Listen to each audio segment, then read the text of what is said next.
Hey guys, it's day 71 of the New Testament 90 days. Today we are looking at Hebrews chapters 9 through 11.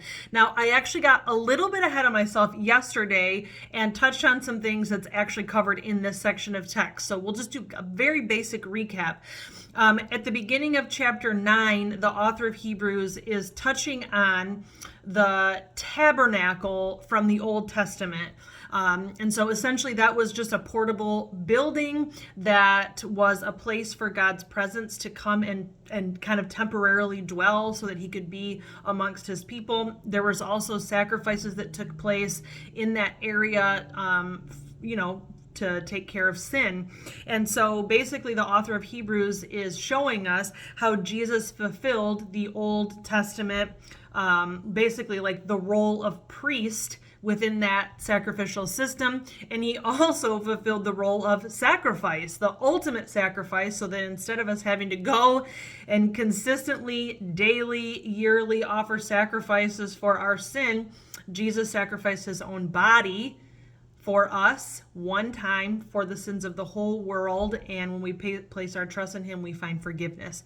Ultimate forgiveness. It's very cool. So the author of Hebrews is reminding the reader of these truths about Jesus, of these truths about the Old Testament and how Jesus came and took care of those things.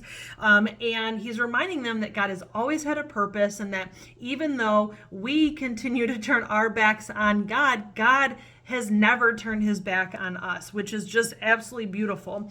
And he continues to pursue us even in the midst of our selfishness.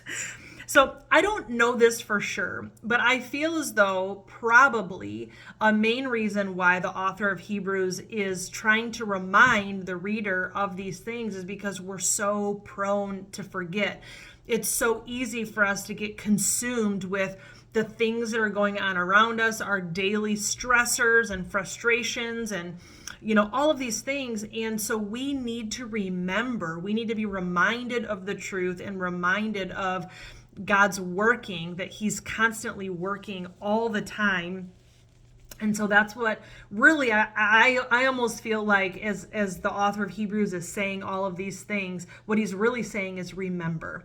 And so I just love that. But then he kind of makes this little shift towards the end of this section, and he talks about the importance of faith.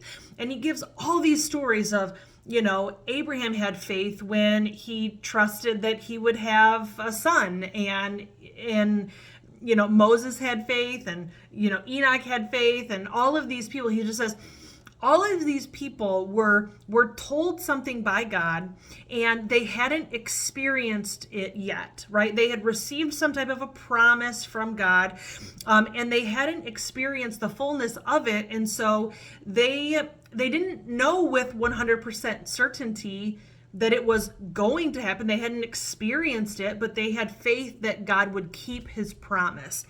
And because of that, they were rewarded for their faith. And so for me, chapter 11 specifically of Hebrews was a reminder and really a conviction that I may never know with 100% certainty that all of these things that I believe are true. Now, hear me out. There are days where I read the Bible and I'm just like, yes, this is true. And I believe it. And everybody else needs to believe it too. And then there are other times where I definitely doubt. Like I'm like, but is this? And I know my daughter said not long ago, she was like, Mom, do you ever think that maybe like Jesus wasn't real? And I'm like, yeah, those thoughts go through my head. Now, the majority of the world believes that Jesus was a real person and he really lived. And there's questions about whether he actually resurrected from the dead and all of those things. But most people believe that Jesus was a real person. But still, those thoughts of, is this thing that I say I believe, is it actually true? And those doubts just creep in. And I don't care who you are, doubt is a real thing.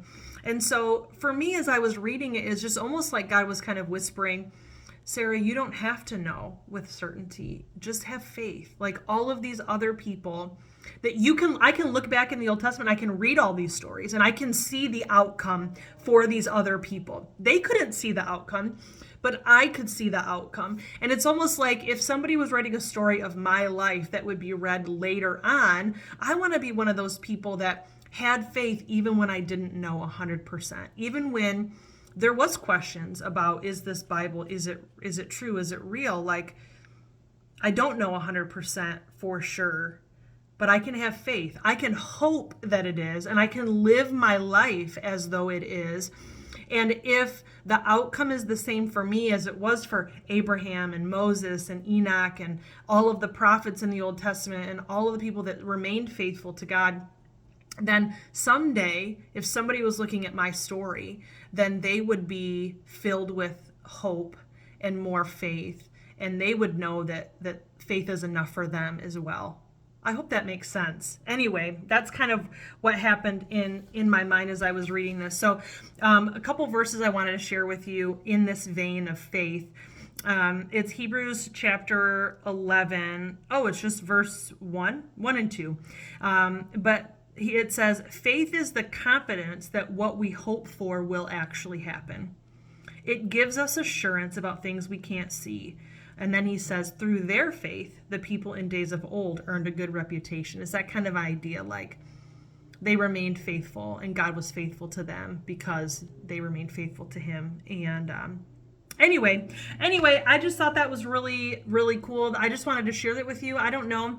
Sometimes when I'm speaking, I don't know if I'm making a whole lot of sense because sometimes the thoughts in my head are still a little bit jumbled and not 100% clear. But I don't know. I hope that was encouraging to you. If you're ever struggling, like, if you feel like you can't claim the name of Christian until you know for sure that everything in this Bible is true, I don't know if you'll ever get that. And I fear that you'll miss out on a beautiful life with Jesus, thinking that you have to be 100% certain. I don't know anyone.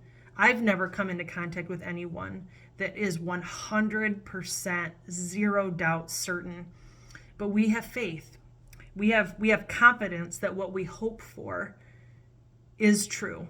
And I believe that is enough. So anyway, if you'd like to chat about any of that, I would love to have a conversation with you. So feel free to leave a comment on the video or shoot me a message.